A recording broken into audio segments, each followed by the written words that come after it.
Tu vas t'allonger, tout va bien, l'horizon est clair, et puis ta sieste elle dure un peu plus longtemps que prévu. Je me réveille clairement dans le cosmos, quoi, en panique, et puis réveillé par le bruit du diesel, limite l'odeur de l'échappement du gars que je viens de raser, quoi. On alterne comme ça, il y en a toujours un qui recharge ses batteries pendant que l'autre les utilise, quoi.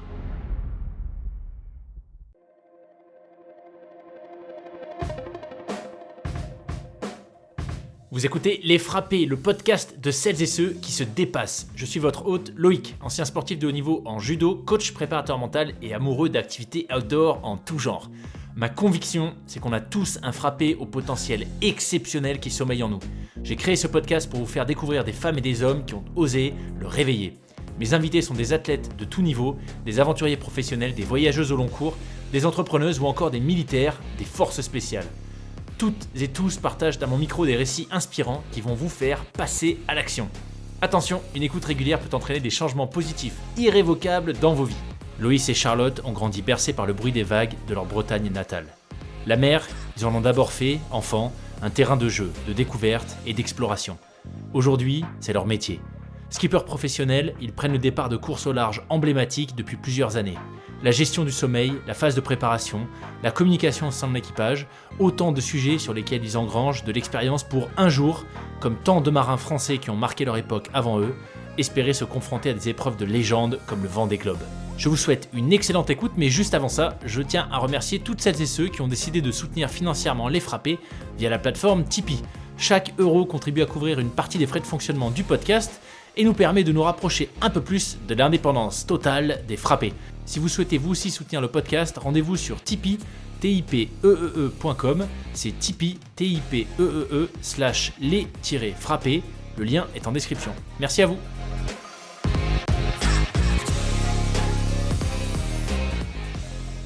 Vous êtes sortis en mer ce matin ou non, aujourd'hui c'est journée média? Ouais, c'est journée média plutôt, ouais. Yes. Parce que vous organisez, par curiosité, vous organisez vos semaines combien de temps à l'avance? Là, typiquement, ça s'est fait assez rapidement. Enfin, pour moi, avec mes standards, ça s'est fait assez vite, le calage de l'interview. Mais vous les construisez combien de temps à l'avance, vos semaines, vous?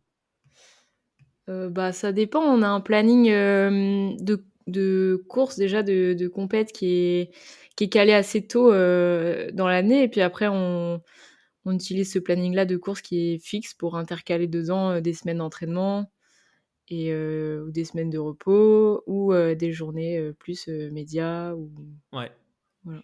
ok. Ok, fabuleux. Bah, en tout cas, je suis absolument ravi de vous recevoir sur le podcast Charlotte et Loïs. Bienvenue sur Les Frappés.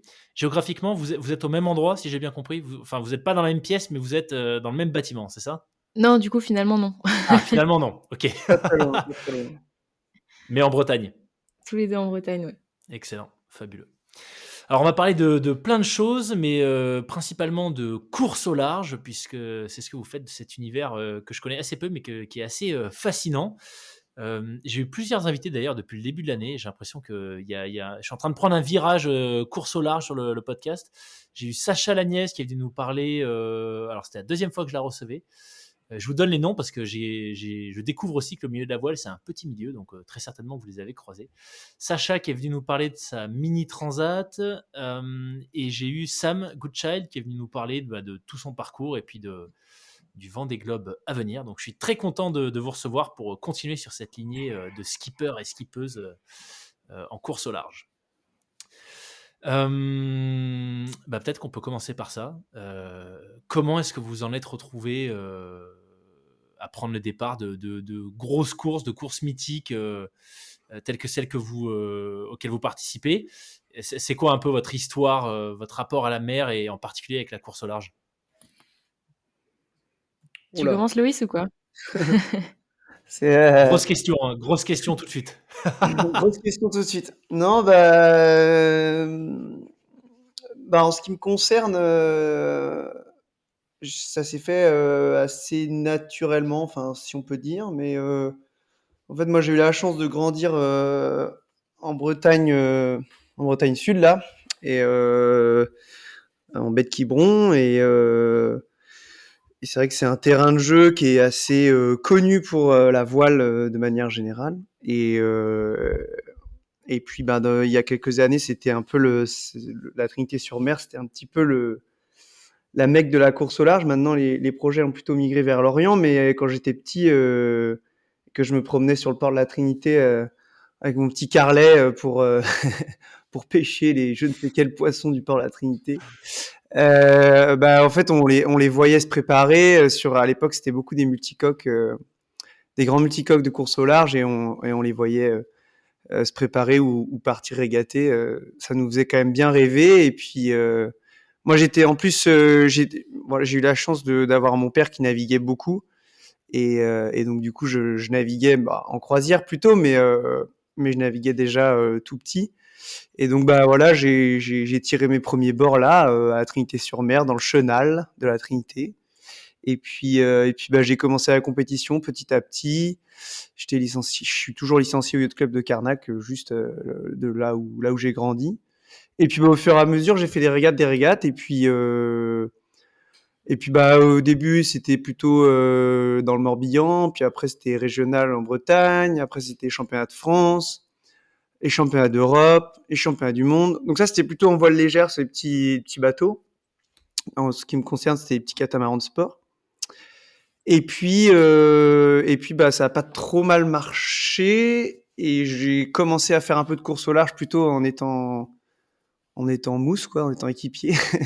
J'étais assez jeune sur les bateaux. J'ai fait plusieurs trucs. Alors après, course du Fastnet, des convoyages, et toutes sortes de choses. Et puis je me suis lancé en Figaro, donc la classe dans laquelle on évolue tous les deux avec Charlotte cette année. Il y a 6 ans, et voilà, j'y suis toujours, et puis petit à petit, j'essaye de progresser chaque année et de gagner des courses. Figaro, juste pour préciser, c'est quoi les caractéristiques de cette classe? En fait, la particularité de cette classe, c'est que c'est une classe monotype, one design. Donc tout le monde a le même bateau. Donc déjà, c'est assez rare. Euh, donc en fait, il y a des paramètres sur lesquels on peut jouer, notamment la forme des voiles ou des petites choses comme ça. Mais grosso modo, les bateaux sont vraiment tous identiques, et donc du coup, c'est à armes égales, et l'idée, Ouais. c'est vraiment que ce soit le marin qui fasse la différence. Et voilà, après, la différence, elle se fait sur le nombre d'heures qu'on peut travailler à se préparer, à naviguer, à s'entraîner, et puis l'expérience qu'on accumule au sein de cette classe, quoi. Donc voilà, grosse particularité. Génial. Trop bien. Merci Loïs. Charlotte, du coup, ton histoire à toi? Et ben, moi, ça a commencé assez jeune aussi parce que j'ai une famille, quand même assez proche de la mer. Mes parents, basés, à côté de Morlaix, donc j'ai démarré, mes premiers pas sur l'eau, dans la baie de Morlaix, sur, le petit bateau, familial, en croisière les week-ends ou pendant les vacances. C'était vraiment ambiance, plus, croisière. Mon père suivait à fond les courses au large et tout ça, mais lui, il faisait pas tellement de courses ou des petites courses, locales. Mais par contre, passionné de la mer, donc des petits tours sur l'eau, la pêche à pied dès qu'il y avait la marée, tout ça, les balades au bord de la mer et tout. Donc c'est un environnement, hyper, familier, quoi. Mmh.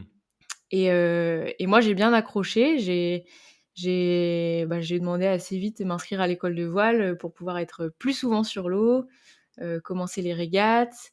Et puis après, ça s'est enchaîné un peu comme Loïs, niveau départemental, enfin niveau bassin d'abord, les petites courses entre clubs dans la baie de Morlaix, puis départemental, régional. Je suis rentrée en sport-études au lycée, à Brest, au pôle espoir de Brest en même temps, en parallèle. Et là, je faisais, moi, du dériveur double, du 420. Et puis voilà, et puis ça a continué à grimper un peu, en niveau national, international. les championnats d'Europe, championnats du monde et tout ça. Et puis en 4,70, donc un bateau un tout petit peu plus grand, qui est représenté aux Jeux olympiques. Donc là, je suis passée au pôle France, donc les compètes étaient de plus en plus dures et c'était de plus en plus intense, quoi.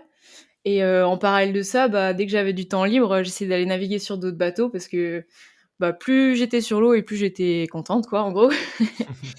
Et voilà, donc je faisais un peu de match racing, un peu de navigation en équipage et puis au fur et à mesure, des convoyages aussi, des navigations de nuit, j'avais envie d'aller toujours, un peu plus loin et puis à un moment donné, je me suis posé la question de: «Est-ce que je continue dans la voile légère, dans l'olympisme ou est-ce que j'essaye de me lancer vraiment dans la course au large?»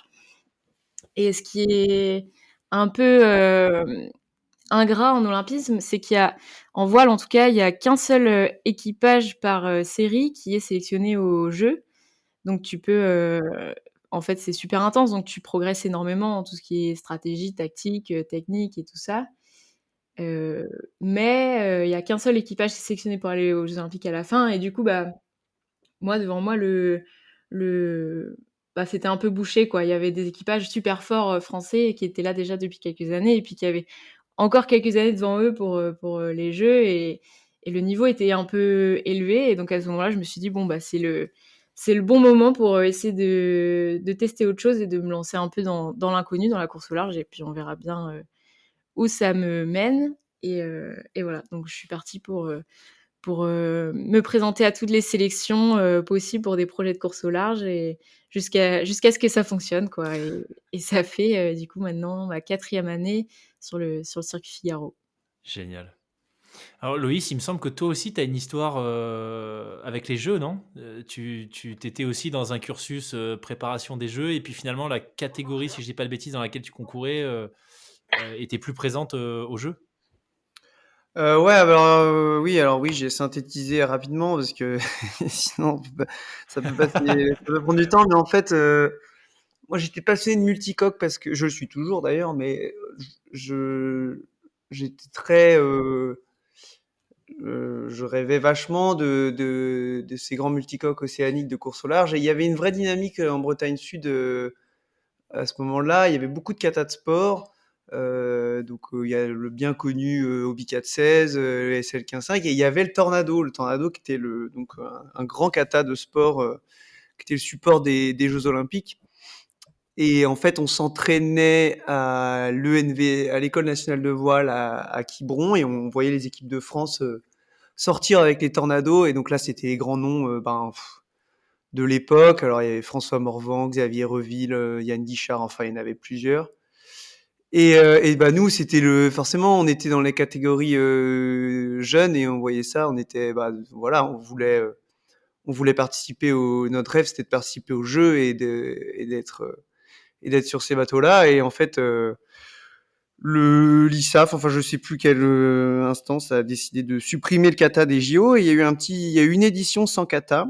Et donc ça m'a poussé à la réflexion de plus retourner vers la course au large. En fait, j'ai voyagé aussi avec mes parents en bateau parce que quand j'étais petit, à 10 ans, j'ai fait ma première transatlantique. On a voyagé un an sur un kata avec mes parents et ma sœur autour de l'Atlantique. Et du coup, j'avais vraiment encore plus pris le goût du large à ce moment-là. Et donc, j'avais toujours ça dans un coin de ma tête. Et je me suis dit, après, le kata est revenu, mais j'étais déjà parti. J'avais déjà switché. Je voulais déjà faire de la course au large. Donc, du coup, c'est comme ça que j'ai assez naturellement basculé, je dirais. Super intéressant. Et vous diriez, pour continuer du coup sur le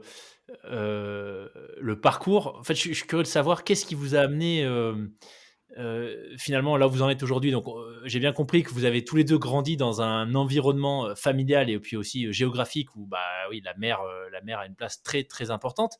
Mais pour autant, qu'est-ce qui fait que vous avez accroché au point voilà, d'avoir des carrières. Enfin, Charlotte, tu l'as pas précisé, mais tu as été championne de France, il me semble bien, plusieurs fois vice-championne de France, vice-championne du monde, des podiums au championnat d'Europe.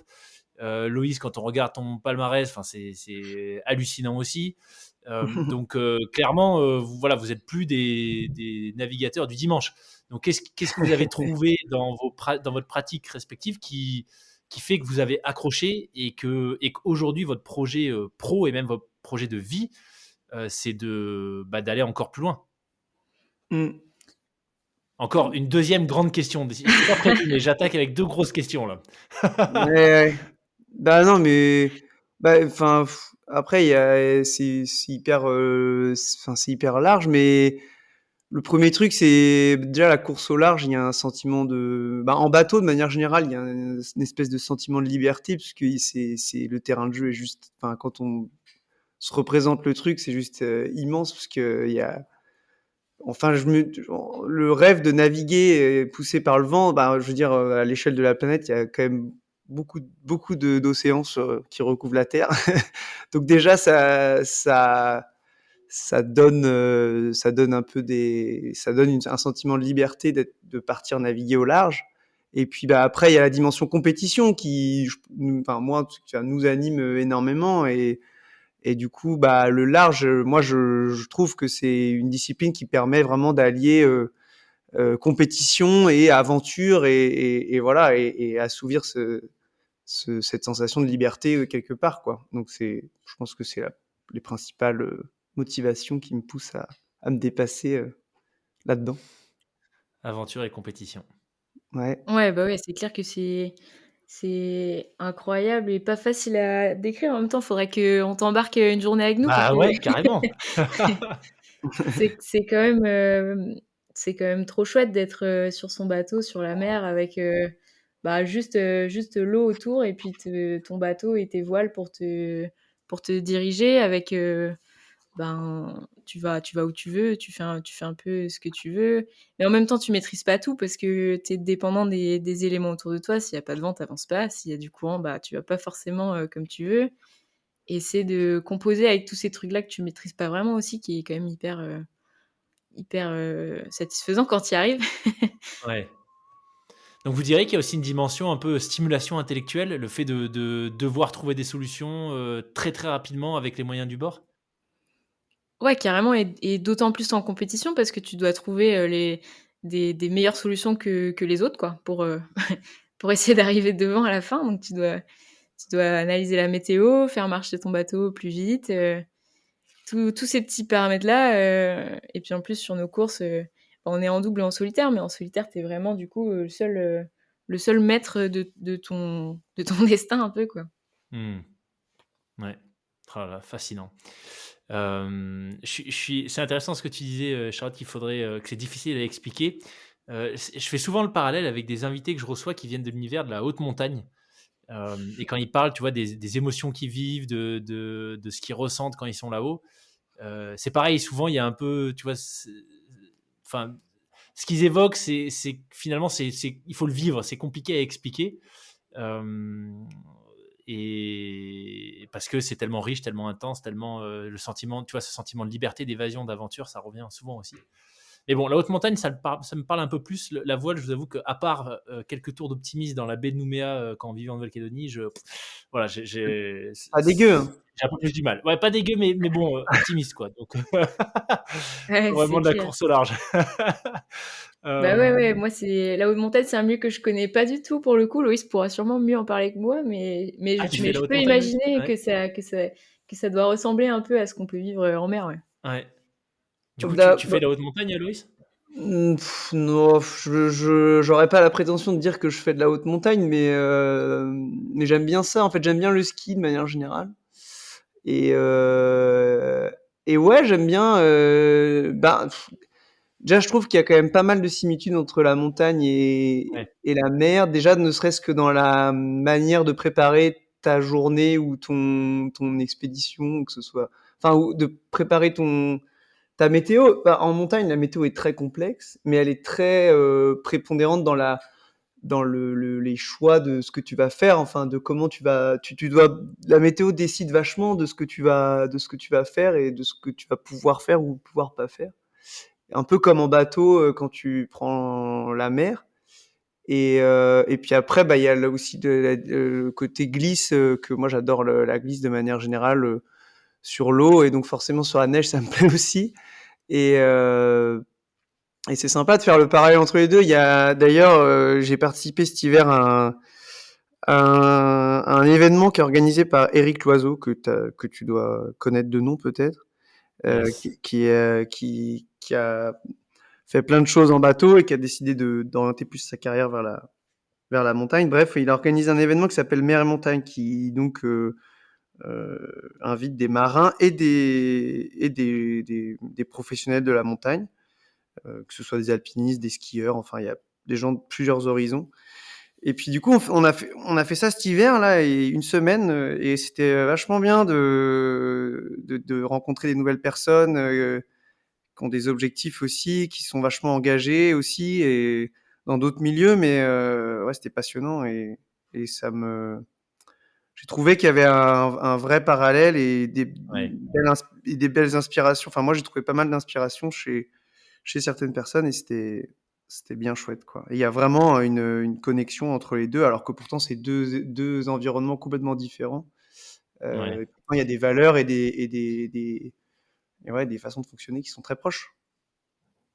Ouais, je suis assez d'accord. Je pense que c'est de l'engagement aussi, tu vois? La notion d'engagement, bah, total, en fait. Vous, quand vous partez en course au large, enfin, là, je pense à la mini transat où Sacha m'expliquait qu'il y a pas vraiment de moyens de communication. Enfin, c'est vraiment, faut compter sur soi.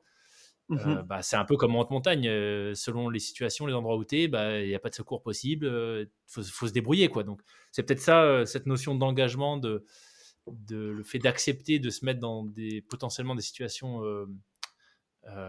où bah, on Dangereux. est seul maître à bord, ouais, ou dangereuse, mais qui potentiellement dangereuse, ouais, qui fait que ça, voilà, la haute montagne parle aux marins et j'ai l'impression que la mer parle aux montagnards. Ouais, ouais, Mais carrément. grave intéressant. Après, je trouve que la montagne est encore plus dure à appréhender, enfin, on est moins maître de. J'ai l'impression de beaucoup plus maîtriser sur l'eau qu'en montagne, mais après, Par c'est rapport à quoi? À la météo ou qu'est-ce que tu veux ouais, dire? la météo, l'incertitude les gros risques. Enfin, quand je discute avec des guides de haute montagne, il y a quand même souvent des accidents. C'est un métier vraiment à risque. Ouais, Et donc, leur humilité face aux risques et comparé à l'engagement qu'ils mettent, enfin, je trouve ça hyper fort, et je respecte énormément, et je suis assez admiratif de ces gens qui risquent quand même leur vie tous les ans pour montrer, rendre la montagne plus accessible. Mais ouais, ouais, ouais. c'est assez, enfin, je respecte. Alors justement, tu parlais de situations potentiellement dangereuses, de risques. C'est quoi, vous, les anecdotes que vous pourriez partager sur des situations en mer, alors que ce soit en solitaire ou je sais pas si vous avez fait beaucoup de choses,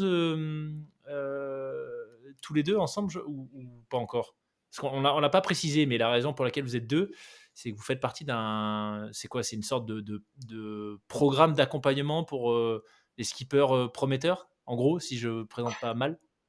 Allez, vas-y, Ouais, Charlotte. c'est ça, c'est c'est, bah, la Massif qui a mis en place depuis 15 ans une filière de détection et de recrutement de skippers qui ont déjà un peu d'expérience et un potentiel, de résultats, on va dire, et qui sélectionnent tous les 2 ans un nouveau skipper pour, l'accompagner pendant 1, 2 ou 3 ans, à faire, bah, des performances en Figaro. Et du coup, Loïs a été le skipper sélectionné en 2022 et moi, ou en 2021 pour la saison 2022, et moi, la skipper sélectionnée en 2022 pour la saison 2023. La classe. Voilà. Et du coup, bah, on a chacun notre bateau, on fait les courses en solitaire chacun sur notre bateau, mais on a aussi fait, des courses en double ensemble sur le même bateau. OK. OK, Pas OK. plus tard qu'il y a 2 semaines. Pas plus tard qu'il y a 2 semaines. OK. Oui, et c'était laquelle? C'est une course qui s'appelle le Trophée Laura Verne à la Trinité-sur-Mer. OK, excellent. On a Du surtout, fait une traversée de l'Atlantique ensemble l'année dernière aussi. Ah, énorme! Que tous les 2. Bah, tous les 2 sur le même bateau Ouais, avec, Ça fait une, longtemps. douzaine de concurrents, pareil en double, sur leur bateau. génial. Ah là là, génial. Du coup, est-ce que vous avez, pour en revenir à ma question initiale, est-ce que vous avez des anecdotes de situations vécues, alors que ce soit en solitaire ou tous les deux sur le même bateau, de situations où vous vous êtes dit, ok, là, c'est potentiellement très très chaud. Mais ensemble, je sais pas si on a déjà été dans des situations vraiment très, très chaudes. Non, je pense qu'on s'est plutôt bien comportés. On a Non, non, bah, en fait, nous, avec Charlotte, finalement, le plus intense qu'on ait vécu, c'est plus au niveau. Enfin, je trouve, enfin, tu m'arrêtes si t'es pas d'accord, mais j'ai l'impression que c'est plus sur l'intensité au niveau du sportif et de la compétition. Parce que, en fait, cette transat à laquelle on a participé, donc qui partait de Concarneau en avril l'année dernière et qui arrivait à Saint-Barth, et donc sur nos monotypes, là, sur nos Figaro, donc c'était très proche et très serré. À l'échelle de l'Atlantique, on a mis 18 jours à traverser, et donc c'est quand même, enfin, ça commence à être assez long, et c'est comme des petits bateaux, hein, ils font 10 mètres les bateaux, donc voilà, c'est un espace de vie assez restreint et c'est pas très confortable. Et du coup, rien que pour ça, c'est une grosse aventure, mais on était tellement happé par le sportif. En fait, on jouait la gagne et c'était très serré jusqu'à l'arrivée. Et en fait, on était, ouais, je pense que ce qu'on a le plus vécu, c'est pas le stress, mais l'adrénaline de se battre jusqu'aux derniers instants, les dernières options, les derniers petits jeux qu'on a pu mettre en place pour essayer de gagner. C'était ça le plus intense, quoi. C'est l'engagement. On fait presque. Enfin, on s'arrête pas pendant 18 jours, on fait presque corps avec le Ouais. bateau et on fait des siestes, on se relaie, mais on perd jamais de vue l'objectif. Il y a très peu de moments de relâchement, on y pense H24 et ouais, on vit le truc à plus de 100% presque et puis bah du coup nous ça s'est bien terminé pour nous parce qu'on a gagné cette transat là, donc c'était une sensation Bravo. énorme et à la fois ouais c'était vraiment proche parce qu'on arrive que 17 minutes avant le deuxième sur 18 jours, c'est un écart mais infime quoi.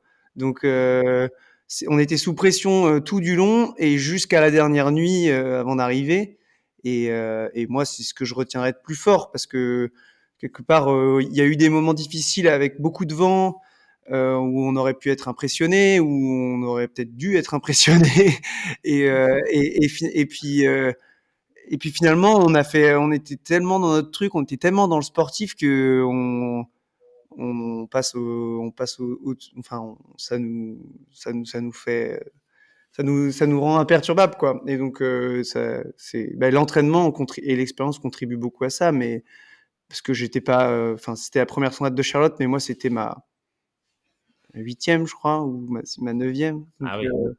Donc forcément, mais peut-être que Charlotte elle a plus été impressionnée de certaines situations, mais on n'a pas eu des conditions trop extrêmes sur cette course-là, en tout cas. Parce que moi, j'avais participé à la même transat 2 ans auparavant, donc en 2021.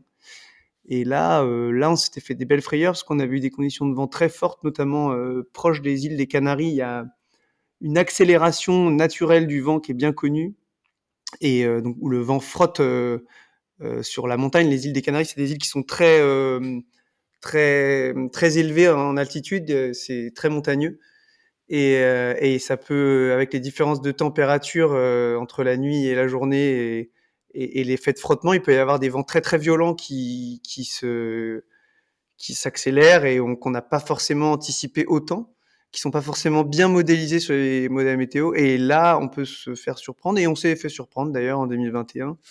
Et ça peut faire des roulés-boulés un peu engagés, ouais. C'est les fameux vents catabatiques ou rien à voir? Alors katabatique, je sais pas, mais en tout cas, nous on a en tout cas, c'est des phénomènes locaux qui sont bien connus d'ailleurs, hein, mais qui sont toujours assez surprenants, ouais. Ok, Et, ok, et ok. qu'on étudie tout le temps, mais au final, il y a qu'en allant sur le terrain et en les rencontrant qu'on se rend compte du truc, quoi. Ouais. Et pour Charlotte, un du coup. coup, à l'arrivée de cette course de 18 jours, où, comme disait Loïs, vous êtes dedans H24 non-stop, avec, j'imagine, plein de concessions sur le sommeil, le temps de récup, etc. Donc, vous êtes cramé assez rapidement. Il se passe quoi dans ta tête quand vous arrivez et qu'en plus vous gagnez, sachant que c'est ta première transat? Bah, c'est clair que c'était incroyable, c'était dingue et comme, l'a bien dit Loïs, on était focus pendant 18 jours. Le fait qu'il ait l'expérience de transat d'avant et de moments, un peu plus chauds dans du vent et tout ça, bah, ça a fait qu'il a su bien gérer ces moments-là et moi, au final, je les ai bah, si, il y a eu du vent, c'était un peu impressionnant, mais donc je m'étais préparée à des trucs pires, quoi. Il m'avait bien briefé pour que je sache à quoi m'attendre. Donc c'était top et la compète, elle était incroyable. On était quasiment, à vue tout le temps pendant 18 jours avec les concurrents Waouh! et et donc c'était hyper intense et donc l'arrivée, bah, c'était dingue d'arriver, aux Antilles par la mer pour la première fois. Déjà, c'est un truc assez fou et en plus, en tête, d'une course, comme celle-là, c'est assez mythique, quoi. Donc c'est clair que, ben, l'arrivée, tu envie de dès que tu vois l'île, un peu, tu as envie de fêter le truc, quoi. C'est dingue. En fait, faut faire le tour de l'île pour, passer la ligne d'arrivée et là, tu sais que tu as gagné. Donc faut rester encore, concentré un petit moment quand tu commences à voir les bateaux, arriver vers toi avec les projecteurs et tout et qu'il te reste des manœuvres à faire. C'est pas facile, tu es entre, il faut rester super concentré et en même temps, tu as envie d'exploser de joie déjà alors que c'est pas vraiment fini. Et puis quand tu passes la ligne d'arrivée, bah là c'est dingue, il y a plein de bateaux autour, tu es vraiment, juste devant le port, il y a les lumières, il y a la musique, il y a les odeurs et tout, c'est assez fou. Et quand tu poses le pied sur le ponton et que tu réalises vraiment ce qui vient de se passer, bah c'est incroyable. Excellent. Un souvenir, de dingue. C'est quoi les grandes différences du coup entre les courses, en double comme celle-ci et les courses, en solitaire? Est-ce que c'est forcément, on pourrait se dire c'est plus facile, vous êtes 2. Ça pourrait être, la réponse évidente de quelqu'un qui connaît pas comme moi, mais est-ce que c'est vraiment le cas ou est-ce qu'il y a des enjeux complètement différents? Et ben, tu as la partie, humaine qui en plus qui rentre en jeu. Donc, c'est trop cool, quand tu te retrouves avec, une personne avec qui ça matche bien et avec qui le fonctionnement est fluide ou en tout cas, devient fluide et facile, rapidement, que ça se complète bien. Nous, ça a été le cas, donc c'était trop cool. Moi, en tout cas, pour, ma part, je trouve ça trop cool de naviguer avec Loïs parce que ça matche bien, quoi. Après, je pense que c'est pas forcément, toujours simple et enfin, ça dépend un peu des personnalités des gens, quoi. Si tu arrives à bien te mettre d'accord sur les trucs et à te compléter. C'est un peu ça l'enjeu du double. Ouais. Ouais, bah, pour ajouter, la grosse différence quand même, elle se fait sur le sommeil, je pense quand même. Parce que en fait, quand tu es en solitaire, alors ça dépend du schéma de la course, il peut y avoir des moments compliqués où c'est pas toujours facile de dormir parce qu'il faut gérer le bateau, notamment quand on est proche des côtes. Parce que quand on est proche des côtes, il y a beaucoup de dangers, il y a des courants, des cailloux, des vents qui sont perturbés par la terre et la différence de température entre le jour et la nuit. La terre, ça influe énormément les vents. Pour les montagnards, ils savent bien. Et pour nous aussi, en fait, on a des vents plus stables en moyenne au large qu'à terre. Et donc, souvent, en solitaire, nous, nos courses, elles sont quand même pas mal proches des côtes. Et donc, ben, le double, ça permet quand on va dormir et que l'autre mène le bateau, on peut, entre guillemets, dormir sur nos deux oreilles. On sait que l'autre est là et a un œil sur la stratégie, a un œil sur la marche du bateau, un œil et deux mains d'ailleurs souvent. Et, et du coup, c'est beaucoup plus facile à gérer en termes de fatigue, je dirais. Euh, dans le, dans le déroulé de la course et surtout quand la course commence à durer longtemps, plusieurs jours. Parce qu'on peut faire une étape de 24 heures en solitaire sans quasiment dormir, sans gérer son sommeil, ça passe. 2 jours, ça commence à être un peu compliqué, mais plus de 3-4 jours, ça peut être très très compliqué si on gère pas bien sa course en solitaire, parce que les moments pour dormir sont rares et il faut les prendre au bon moment, etc., etc. Donc je pense que c'est vraiment ça la grosse différence. Après, le fait d'être à deux, je trouve aussi tu es en interaction quasiment tout le temps, donc du coup ça discute, ça progresse aussi des expériences de l'un et de l'autre. Chacun apporte sa façon de voir les choses et ça c'est hyper intéressant et enrichissant. T'apprends énormément et puis ouais, il y a un côté aussi de cohésion quoi. C'est souvent les équipages performants, c'est des équipages qui s'entendent bien, où il n'y a pas trop de filtres, où tu peux parler assez librement et c'est assez agréable quand tu tombes face à une personne avec qui ça marche bien et en plus de ça, du coup, je dirais l'interaction humaine, quoi. Hmm. C'est quand même une grosse différence quand on est tout seul, quoi, tu vois. Ouais, c'est clair. Tu peux te parler à toi-même, mais bon, ça a pas le même. Non, mais je posais la question parce qu'on pourrait se dire spontanément, bah, à deux, c'est plus facile, mais tous les points que vous avez évoqués, la communication, la complémentarité, les tempéraments de chacun, bah, ça joue également. En fait, c'est un paramètre de plus dans une équation qui est déjà quand même bien complexe à la base. Donc, c'est pour ça que je vous posais la question. Et d'ailleurs, sur les. Alors, je me rends pas trop compte s'il y a vraiment beaucoup de choix stratégiques à faire une fois que vous êtes au large. Si c'est vraiment des ajustements de chaque minute ou si une fois que vous avez un cap, vous le gardez pour 1 heure, 2 heures, 3 heures. Mais sur les choix stratégiques que vous devez faire, comment ça se passe quand vous êtes deux? Est-ce que au moment où il y en a un qui barre, bah, c'est lui le mettre à bord et point barre? Ou est-ce que vous décidez, est-ce que c'est collégial? Bah, on est quand même sur le même bateau et on va aller au même endroit. Et comme on est en course, on a un peu tous les deux le même objectif, quoi. Donc, bah, on échange beaucoup. Et c'est pas, en tout cas, on s'est pas vraiment réparti les rôles en Ok. disant qu'il y en a un qui fait les choix et prend les décisions et l'autre qui fait marcher le bateau le plus vite. Par exemple, on partage un peu tous les rôles, quoi. On Ok. discute beaucoup et on partage pas mal les rôles à bord. Ok. Après, bah, Loïs a plus d'expérience, donc il a plus de recul sur certaines situations aussi et qui facilite parfois les les choix à faire, mais en tout cas, on échange quand même vachement. Et je voudrais revenir sur un point que vous avez évoqué, qui est le sommeil, qui est un aspect qui me fascine, la gestion du sommeil sur du long. Alors forcément, sur les courses au large, enfin, systématiquement, je pose la question de c'est quoi la stratégie, comment vous gérez ça moi, j'en ai fait une fois l'expérience sur un ultra trail qui a duré 148 heures. Waouh! Et en fait, c'est là où je m'étais dit, mais en fait, enfin, concrètement, comment font les gens? Donc, j'avais posé des questions à des anciens invités qui sont devenus des copains qui étaient dans les forces spéciales, parce que bah, eux, c'est pareil, quand ils partent en mission, ils peuvent pas se poser et dormir, en fait, selon la mission. Il faut être réveillé 24, 48 heures, 36 heures. Et je pose maintenant systématiquement la question aux marins, parce que pour en avoir fait l'expérience, c'est quand même un vrai sujet, la récupération rapidement. Donc, Mmh.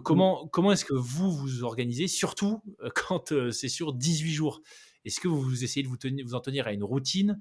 Est-ce que c'est dès qu'il y a une opportunité, vous vous relayez pour engranger un maximum de sommeil? Comment vous gérez ça? Bah, sur 18 jours et en double, en fait, on se relaie pas mal.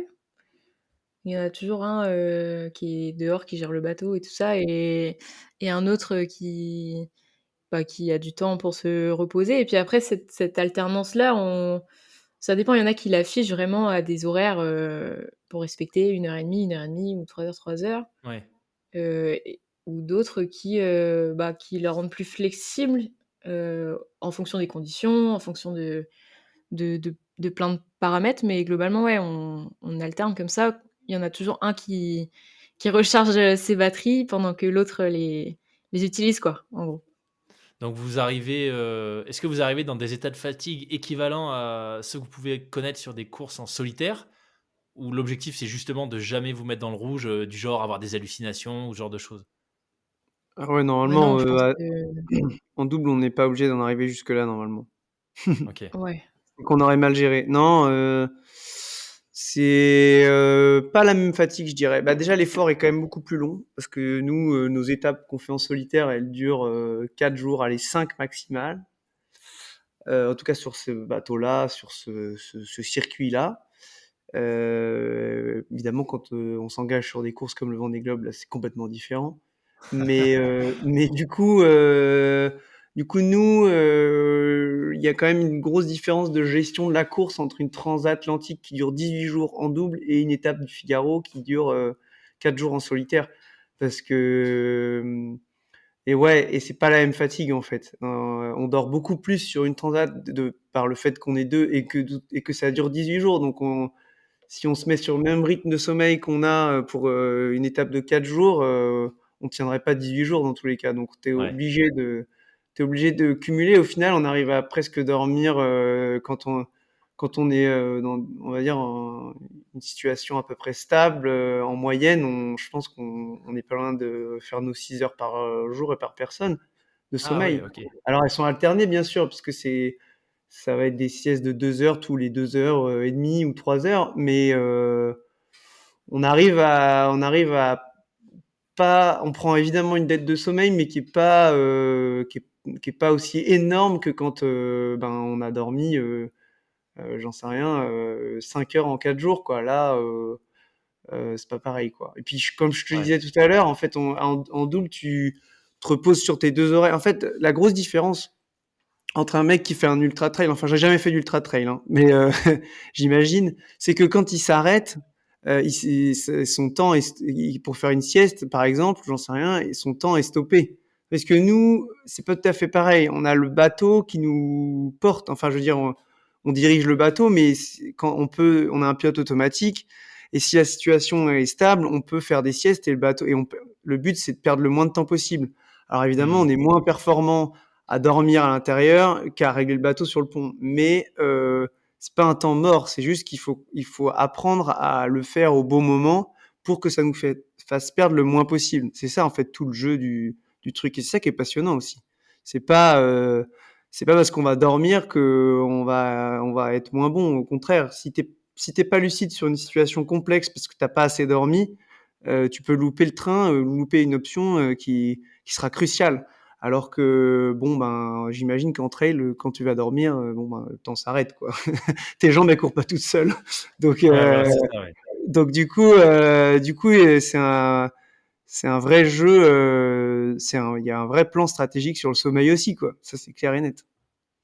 Ça vous est arrivé de vous faire des frayeurs justement parce que vous aviez pas géré le sommeil, de la manière la plus optimale? Bah oui. Pas nécessairement sur cette transat, mais même en solo? Moi, C'est ça m'est clair. déjà arrivé de m'endormir un peu plus longtemps que prévu, ouais, et de me retrouver à du coup pas faire la trajectoire que j'aurais aimé faire, parce que, ben, le réveil a sonné, mais j'étais tellement fatiguée que je l'ai pas entendu et Ouais, c'est ça c'est des l'inconvénient choses. aussi, c'est que quand, le bateau est dirigé par le pilote automatique, si tu te réveilles pas, bah, le pilote automatique, il va tout droit et il y a personne pour le reprogrammer, quoi. Ouais. Ouais. Et toi, Ouais. Loïs, même chose, ça t'est arrivé aussi? Bah ouais, enfin, ça m'arrive moins maintenant avec l'expérience, mais ça m'arrive quand même de temps en temps. Bah ouais, ouais, bah des moments un peu chauds, en fait, des moments, on se fait vraiment, ce que je disais tout à l'heure, on se fait vraiment prendre par le jeu de la régate. Et des fois, c'est compliqué de relâcher, de se dire non, là, j'investis un quart d'heure de sommeil ou 10 minutes même, où j'investis du temps à aller dormir.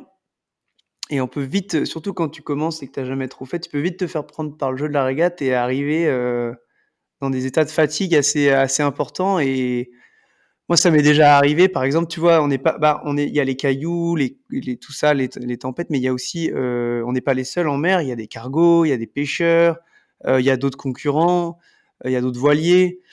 Ça m'est déjà arrivé de me retrouver limite de me faire réveiller par le bruit du moteur du bateau de pêche, quoi. Tu vois. de vraiment être très proche d'une collision. Et ça c'est ouais, c'est dangereux, ouais. Ça peut être, tu te dis, tu vas t'allonger, tout va bien, l'horizon est clair, et puis ben ta sieste elle dure un peu plus longtemps que prévu. Le péchou, lui, il bosse, il t'a pas forcément vu. T'arrives selon la météo assez vite sur lui. Ça peut être chaud. C'est un exemple, hein, mais mais le genre de truc qui m'est arrivé où waouh, je me réveille clairement dans le cosmos, quoi, en panique, et puis réveillé par le bruit du diesel, limite l'odeur de l'échappement du gars que je viens de raser, quoi. Et des Waouh. situations comme ça, bah malheureusement, ça peut arriver quand t'es en dette de sommeil assez fréquemment, quoi. Donc, Ouais. c'est pas forcément. Il y a tellement de paramètres et tellement de situations qui peuvent être compliquées si t'es pas lucide ou que t'es pas bien organisé, que ça peut vite déraper quand même. Hmm. Et c'est ça qui est C'est- c'est ça qui est plutôt dangereux. Ouais, et puis ça peut se jouer à pas grand-chose. T'as as de la chance, bah, tu t'es endormi et tu passes juste au cul du bateau de pêche, mais t'as un peu moins de chance et bah, les routes se croisent, quoi. C'est déjà arrivé à des gens et là, bah, là, ça doit faire vraiment drôle, ouais. Ouais, effectivement. T'es réveillé au cul du chalutier, ouais. Un petit Effectivement. exemple Tu sympa comme ça, voilà. Ouais.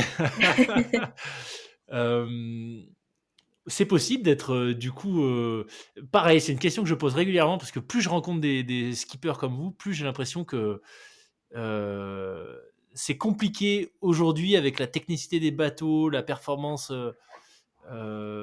qui ne cesse d'augmenter. C'est compliqué de faire ce que vous faites sans être très cartésien, organisé, ingénieur, un peu matheux. Euh, est-ce que je me trompe complètement ou est-ce que dans les profils que vous voyez autour de vous, c'est quand même globalement des gens qui sont câblés comme ça? Non, non, t'as bien raison. D'ailleurs, au final, la voile, enfin, c'est beaucoup de chiffres. Enfin, aujourd'hui, c'est beaucoup de chiffres, hein. C'est beaucoup de chiffres. Donc, au final, on est confronté à des chiffres tout le temps, en permanence même. Et ça devient presque. Si t'es pas matheux, tu le deviens quand même finalement un peu parce que ce soit dans la stratégie ou dans les options de route ou dans enfin, c'est beaucoup de calculs. Alors, on a des outils qui maintenant sont quand même hyper pointus pour mesurer le vent, mesurer la vitesse. Et après, on a des logiciels comment dire, qui engrangent toutes ces informations avec des algorithmes qui nous permettent de calculer au mieux la route. Enfin, tout ça, ça se prépare en amont. C'est pas, ça tombe pas tout cuit comme ça.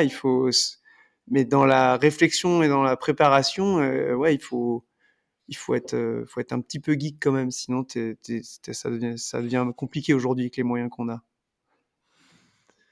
Alors justement, cette phase de préparation, à quoi est-ce que ça ressemble? Si on prend, Charlotte, tu nous disais en intro que vous aviez, votre saison globalement, toutes les courses qui étaient connues bien en avance.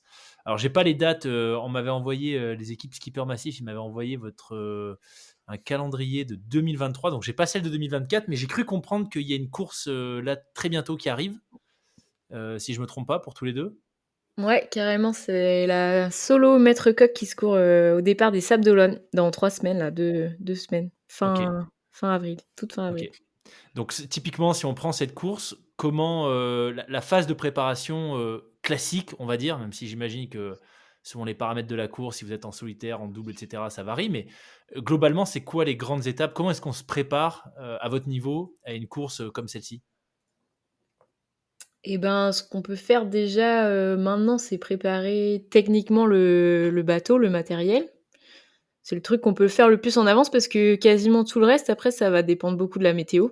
Donc c'est du dernier moment.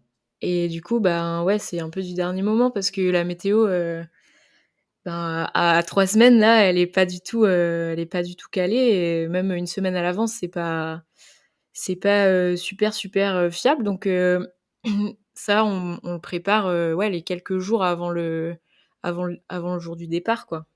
Donc vous avez question sans doute très bête pour les gens qui font de la voile, mais c'est pas grave, je la pose. Donc vous n'avez pas de scénario type, par exemple, je sais pas, il y a du vent qui souffle dans telle direction, globalement, on applique ce scénario-là, puisque vous connaissez déjà les points de passage obligés pour la course, il me semble, ou pas? Ou ça Ouais, dépend? si, après il y a des endroits, qu'on commence à connaître ou si on connaît pas, il y a des endroits quand même qui sont assez, réputés. Par exemple, si on doit passer, le Raz-de-Sein, par exemple, bah, il y a des gros effets de courant et il y a des cas de figure où on sait que, ben, si on a le courant de face, on va passer plutôt par là. Si on a D'accord. le courant dans le bon sens, on va passer dans l'autre sens et cetera et pareil avec le vent, il y a des effets de site qui sont assez, classiques et qu'on peut déjà, un peu anticiper, ouais. Mais c'est à grosse maille et vraiment l'affinage, ce que tu disais, se fait, une fois que la météo est vraiment fiable à quelques jours du départ, quoi? Ouais, c'est ça. OK, OK. Et sur la préparation technique, du coup, ça correspond à quoi? Parce que, même chose, est-ce que tu adaptes pas le matériel en fonction des conditions? Notamment les est-ce que tu peux prendre certains types de voiles plutôt que d'autres? Ou là, pour le coup, c'est non, il faut juste que le bateau, il y a un équipement standard et puis, il faut que tout soit prêt? Ouais, bah, en fait, c'est comme on disait, on a des on c'est de la monotypie, donc on a, une jauge assez stricte et tous, le même matériel. Après, c'est vrai qu'on peut jouer un peu sur les voiles si c'est, une course super importante, on va sortir les voiles les plus neuves. S'il y a beaucoup de vent prévu et qu'on veut pas abîmer nos voiles neuves, ben, on va mettre, peut-être pas forcément, les voiles neuves sur la course. Ça dépend un peu, mais c'est un peu le seul paramètre sur lequel on peut vraiment jouer. OK, Donc après, ça va être plus, ben, vérifier notre bateau, qu'il est en bon état, que tout le matériel est bien, qu'il y a rien qui peut casser, voilà. Qu'on va pouvoir, prendre des bons réglages, tout ça. OK. Et sur le est-ce que vous avez une préparation physique, mentale, spécifique pour les courses ou finalement vous entraînez tellement que ça vient de là? Non, c'est un peu propre à chacun, mais ouais, ouais, on a de la préparation physique, de la préparation mentale. C'est des petits bateaux, mais qui sont quand même, déjà assez physiques et pour pas se blesser, pour, avoir la force de manœuvrer, rapidement et tout ça, bah, c'est sûr qu'en naviguant, on s'entraîne et puis, à terre, on peut compléter cet entraînement-là et et voilà, on peut se préparer aussi, un peu à terre, ouais. Ouais, OK. Donc là, vous avez, cette course qui arrive. C'est quoi les autres grands enjeux pour vous, sur cette saison? Et non, mais voilà, on va commencer par ça. J'arrête les questions à double question. Alors du coup, c'était quoi la question? C'était, les autres grandes échéances qui arrivent pour vous, sur 2024? Eh ben ouais, c'est en fait on a pas mal de courses qui sont on pourrait même pas, c'est pas des courses de préparation, c'est un championnat en fait. Donc c'est un championnat qui est on va dire qu'il y a différents coefficients selon la taille des courses et la durée des courses. La course la plus connue et qui compte le plus pour le circuit et que, bah, en tout cas moi perso je vise le plus, c'est la Solitaire du Figaro. Et donc celle-là, elle commence fin août et donc sur une grosse partie du mois de septembre. Donc c'est une course hyper connue en tout cas dans le milieu. Et après on a des courses avant pour se préparer, mais aussi pour marquer des points pour le championnat. Et on en a fait une en mois de mars. On en aura une dans 2 semaines et on enchaîne avec une course en double où on sera. Donc ça c'est en solitaire et on enchaîne avec une course en double. Bah, du coup tous les deux avec Charlotte mi-mai. Je dis pas de bêtises, ouais, c'est ça. Et après fin Ouais. mai, on a une dernière course en solitaire qui compte au championnat avant la solitaire du Figaro qui voilà. Donc c'est tout un circuit, donc notre préparation, nos entraînements sont articulés autour de ce calendrier. Et voilà, et le but c'est d'arriver avec le mieux préparé possible, avec le plus d'énergie possible aux échéances. Et voilà, et de scorer un maximum de points pour bien figurer au championnat. Et voilà. Ça fait tout un simplement. agenda dense, un agenda dense.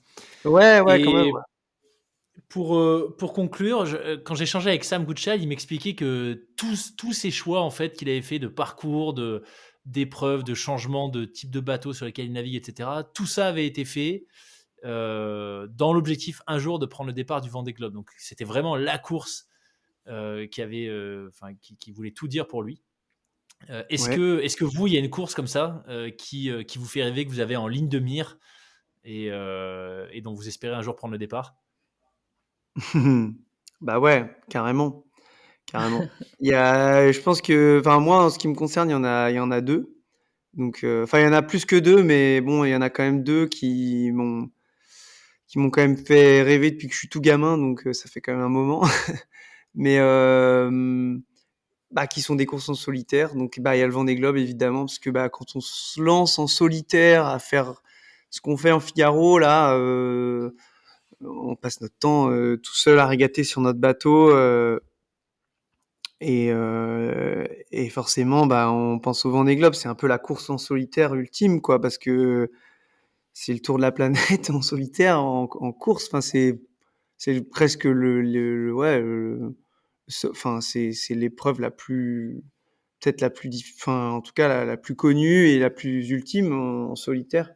Après, il y a des courses comme la Route du Rhum qui sont des courses bien connues aussi en France et donc là pour le coup c'est une transat, donc c'est plus court, mais c'est une course géniale avec beaucoup d'histoires aussi, notamment en multicoque. C'est souvent des multicoques qui arrivent en premier en face parce que c'est des bateaux plus rapides, contrairement au Vendée Globe qui se court en monocoque. Et celle-là, bon, elle est quand même, elle fait rêver. Moi, je me rappelle des victoires de Laurent Bourgnon, qui arrive sur un flotteur, sur une libellule enfin, les bateaux, on dirait des gros engins de plage. Et non, non, ils traversent à fond les ballons, l'Atlantique là-dessus, et ils arrivent. Enfin, c'est dingo. Et ouais, ouais, ça me fait rêver parce que les bateaux sont incroyables et le parcours, enfin, mener un bateau comme ça à l'échelle de l'Atlantique en solitaire, c'est un exploit, quoi. Et donc, bon, ça fait rêver, grave. Vendée Globe et Route du Rhum pour toi. OK. Charlotte? Ouais. Bah, ouais, c'est sûr que le Vendée Globe dans une carrière de marin, c'est un peu un graal, quoi. Après, moi, j'aime bien, voir un peu toutes les petites, étapes intermédiaires qu'il peut y avoir aussi, et il y a une autre course qui me fait un peu, rêver, ou en tout cas qui me donne, envie de participer, peut-être avant de penser à viser le Vendée Globe. C'est The Ocean Race en équipage, qui s'appelle Yes. la Volvo Ocean Race avant, qui est Oui, un Brett. qui est un tour du monde aussi, mais par étapes, et en équipage. Et ça, je pense que, ben, déjà, c'est aussi un tour du monde, et en plus, il y a la dimension équipage, partage et tout ça qui m'attire aussi pas mal. J'avais reçu, Martin Kérusoré qui est médiaman embarqué. Alors je sais pas s'il le fait toujours, mais qui avait fait plusieurs étapes sur la Ocean Race et quand j'avais regardé les vidéos avant l'entretien, alors je sais pas si c'est, je sais pas exactement où c'était, quelle manche c'était et cetera, mais en termes d'engagement, ça avait l'air d'être un truc de maboule complet, l'Ocean Race. D'ailleurs peut-être que vous l'avez vu, je crois qu'elle s'appelait Another Day at the Office. Et Ouais, ouais. présenté un peu de manière humoristique. Il y a un gars, un équipier, il se prend la baume dans la tête, il perd une dent. Enfin, c'est des trucs, des conditions de fou. Ouais, ouais, ouais. Non, non, Tu l'as mais vu, tu vois? ouais, carrément. Mais là, pour rejoindre, enfin moi c'est pareil. Je parle des trucs, des courses un peu ultimes, mais les courses en équipage, enfin nous qui faisons beaucoup de solitaire, enfin quand même, en tout cas enfin moi depuis ces 6 dernières années, c'est hyper. Alors ça peut paraître, parfois c'est un peu, au début il faut se réadapter un peu au fonctionnement en équipage parce que d'un coup il y a plein de monde qui s'active sur le bateau et il faut interagir avec plein de monde. Mais c'est passionnant aussi parce que on redécouvre des façons de naviguer, on découvre d'autres cultures, d'autres gens. Enfin, la navigation en équipage, c'est hyper enrichissant et puis c'est une aventure aussi. Il y a une autre dimension, il y a un collectif, une équipe et tout le monde se tire vers le haut pour un objectif et c'est trop bien. Que ce soit un Grand Prix en baie de Quiberon ou un tour du monde en équipage, c'est encore c'est d'autres, ouais, c'est carrément une autre discipline, quoi. Et c'est, moi, ça me passionne aussi. Je pense qu'après avoir passé autant de temps en solitaire, je serais content d'aller faire un peu d'équipage, tu vois, pour voir un peu autre chose. Ah Et ouais. voilà. Ah, puis ce qui est génial en équipage aussi qu'on retrouve déjà un petit peu en double, c'est que, bah, comme, tu pas tout seul à devoir gérer, tout et y compris, ton sommeil, tu as récupéré tout, tu peux te relayer, bah, tu peux pousser les bateaux, bah, vraiment quasiment au max de leur capacité, quoi. Il y a vraiment pas de temps mort et du coup, tu vas chercher encore plus loin dans la perf et dans plein de trucs, quoi. Mmh. Excellent. Oh là là. On se voit pas, mais j'imagine, je vous imagine bien avec l'énergie qu'il y avait dans vos voix quand vous m'avez répondu, qu'il y a des étoiles dans les yeux aussi, quand vous parlez de ces courses. Ouais. Ouais, Bah, carrément. écoutez Loïs et Charlotte, c'était un immense plaisir de vous recevoir sur le podcast. Tout ce que je vous souhaite pour la suite, bah, c'est de prendre le départ de ces courses-là. On se fera des épisodes débrief, une fois que vous aurez franchi les lignes d'arrivée pour me Avec raconter vos plaisir. anecdotes, épiques, plus épiques les unes que les autres. Et puis, bah, d'ici là, excellente, course. Donc vous m'avez dit c'est, la solo Maître Coq, c'est quand? C'est là dans quelques moments on Dans 2 enregistre? Ouais, semaines et demie, quoi. tout début La mai, semaine. ouais. OK. Fabuleux. Et bah, Ouais. merci encore pour tout ce que vous avez bien voulu partager. Et puis je vous dis bah, bon vent et à une prochaine sur le podcast sans doute. Merci à toi. Merci beaucoup et puis, à bientôt. Bon courage. Merci d'avoir écouté cet épisode avec Loïs et Charlotte jusqu'au bout. J'espère qu'il vous aura intéressé. Si c'est le cas, pensez à le partager autour de vous, à vous abonner et à laisser une note ainsi qu'un commentaire au podcast sur votre plateforme d'écoute. Vous pouvez également rejoindre le groupe des tipeurs, des auditrices et auditeurs qui soutiennent financièrement le podcast à partir de 1 € par mois. Le lien est en description. Et enfin, pensez tout simplement à parler du podcast à fond autour de vous pour qu'encore plus de gens osent se lancer. Je vous dis merci pour votre fidélité. À la semaine prochaine pour un épisode dans lequel on va parler des officiers de réserve de l'armée de terre.